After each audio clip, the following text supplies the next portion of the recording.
If I didn't let go of the past, Mm-hmm. I wouldn't have been able to move forward towards the future that I wanted. Yeah. I would have stayed stuck. And a lot of people do. They have this, story in their head about things that happened to them, and they're reliving that pain over and over and over, or they're staying angry. Yeah. So one of the first things that I did in my cell when I was by myself was like, man, I gotta like write my parents letters of forgiveness. And in the moment, I thought it was for them. I wanted to forgive them for all the things they put me through, because I didn't want them to self-destruct even further, feeling bad about me going to prison. So I'm like, I'm gonna write them letters, letting them know I forgive them, I'm okay, I'm gonna do my time and get out and live a good life. But as I sat down to write these letters, and I got emotional and I cried and I felt this release in me that I never had experienced, I realized that forgiveness was for me. It was so I didn't have to be wounded anymore. Yeah. I didn't have to be heartbroken by my mom or angry at my dad. I could let go of those emotions. And that healing process, man, gave me the ability to really focus on who I want to be and the life that I want to live going forward. So that was crucial for me. The other thing was, so the victim knew I didn't do the crime. Right. Oh, okay. I heard that through the grapevine. Everyone said, oh, he knows you didn't do it, but Because obviously he probably knows who stabbed him. yeah, and nobody wants to come forward and talk to the cops. They don't want to get involved. So even the victim didn't want to get involved because he had his code of conduct. These guys were more like in that gangster lifestyle, like that prison mentality where you don't talk to the cops. If you do, like you're no good, blah, blah, blah. Right. So I knew that he knew I was innocent. And a lot of people like in jail and in that world, in that lifestyle, knew I was innocent, but no one would come forward. So that was tough to deal with too. Right. Like all these people know I'm innocent. You'd think that would cause a lot of anger in you. Yeah. Which I'm sure it did for a sec. I was upset, but I just knew there was nothing I could do about it. So I had to focus on what can I do to get through this day? What can I do to take control of my mindset today and not let these racing negative thoughts like suffocate me in the cell? What can I do today to feel proud of who I am? Like I had to focus on what was in my control. It's like a survival technique at this point. Holy shit. It was complete survival, but I want to show you something. Yeah, please show me. The guy who did the crime that I went to prison for got out of prison January of this year. Okay, so they found the guy who actually did the crime. So I got arrested and 3 other guys. Okay. 2 of them were released because they didn't have evidence. Okay. I was convicted and this other individual was convicted. Okay. And I'll just say that those 3 guys should all went to prison. Okay. But I went to prison instead in place of one of those guys. Oh, wow. But so I don't know if you want to scroll through this real quick. Yeah. But can we read? You want to read it or? Yeah. Let me see. Start right here. Listeners can hear this. Yeah. I mean, watch this. So I got this message. I was shocked that I got it. That was the guy who starting right here I at the went top. to prison for. He just got out after 10 years. This is what I'm about to read here. This is the guy who committed the crime that you went to prison for. Yeah. Okay. So am I reading this top part right here? Yeah.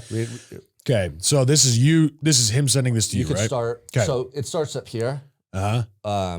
He basically like tried to reach out to me on Facebook Messenger. I'm like, what the hell? Like, I don't know what this guy wants at this point. Yeah. So read from that first gray line. That was his message. This is his message to you. Yeah. Okay. I talked to a police officer named Spears, told him what happened, and he called the DA. I'm waiting to see what they do. I ain't supposed to be talking to you, but hey, now you know. Yeah, and you say, yeah, I understand. And he says, take care. You say, likewise, life can get really good, man. I hope you find that for your life. And he says, thank you.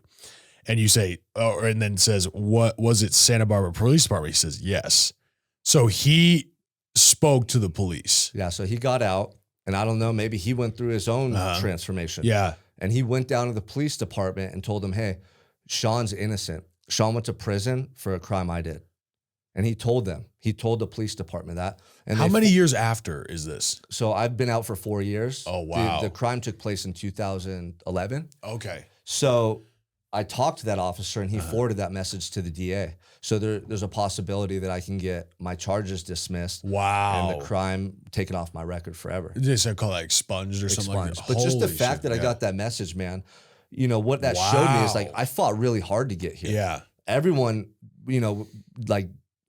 everyone thought I was done. Yeah. No one believed that I was going to come out of prison and do what I've been able to do. Everyone thought that, Sean's done. He's doing life for 10 years in prison. And something inside of me just kept me fighting every day, kept me moving forward every day, believing that it could get better. Yeah. And like right there, that's a confirmation. Like, man, you're doing it. You're on the right path. Like when you make the right choice and take the right actions, good things come your way. Yes. Somebody who went to prison and got you sent to prison can actually reach back out to you and try to get your name cleared. Like I never thought that would happen. That's amazing. You know? Yeah.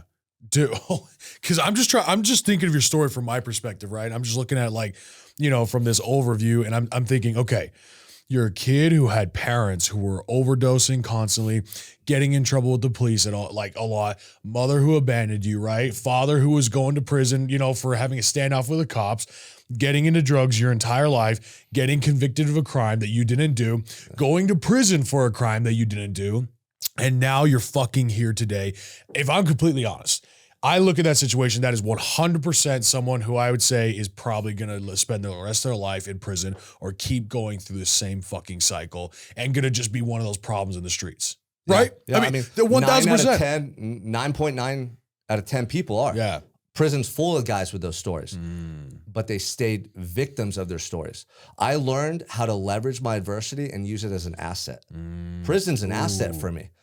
Nobody out here has been to prison and gone through what I've gone through.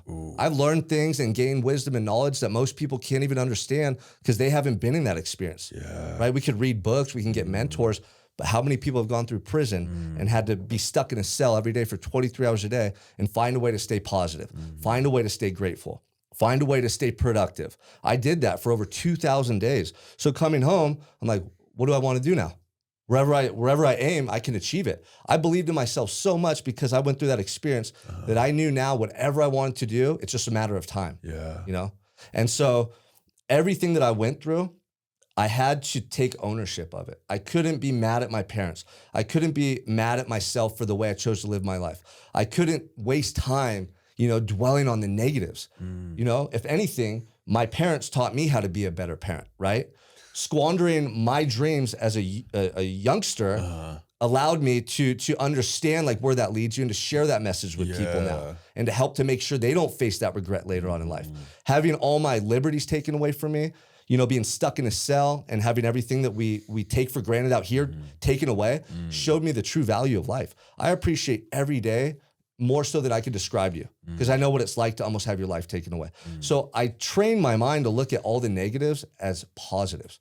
Those are all blessings for me. I'll never forget that stuff. Yeah. And it helps me to live every day now the right way going forward.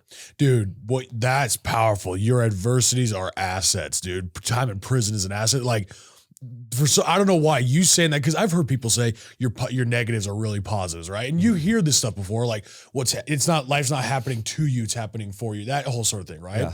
I don't know why, but when you just said that right there, I was like, oh, that's good, right? Yeah. Your adversities are your assets because it's fucking true, dude. It is. That adversity is an asset that pays dividends for the rest of your life if you let it. If you believe it. If you figure out how to use it to your advantage. But most people don't. Yeah. They look at it as a negative, so they think about it as a negative. Yeah. And then it creates this feeling inside of them that keeps them stuck. Yeah. Yeah. Well, I mean, like that, the reason why, because I think of that with like my father, my story growing up when I was being bullied, and it was my father forcing that into me, making it so like I had to use that fear, that pain to push myself forward and putting me in that situation. And I tap into that energy every day. Yeah. And I'm just hearing you talk about that. You probably tap into that energy every day because I love waking up and thinking about that pain. Yeah. It's almost, I mean, if you think, when I say it that way, it almost kind of sounds sick and twisted. But it is. It is, but it's a method to the madness. Yes. It's necessary. Yes. Because it allows you to elevate your thinking, your actions that day, and you know what's at stake, you know what you've been through, and it drives you going forward. Yeah. And people that don't have that, you see, they're going through life just carelessly. Yeah. There's no drive, there's no urgency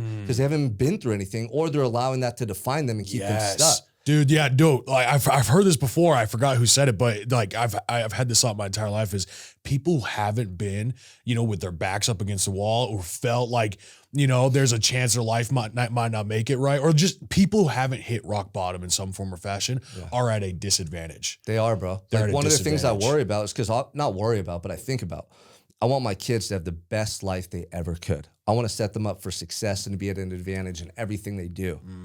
But if we coddle our children too much, if we take away those learning lessons, they're not going to develop the internal attributes, the character they need to face adversity and overcome it in life. Yes. You see a lot of kids that grow up with things too easy, comfort, they're entitled.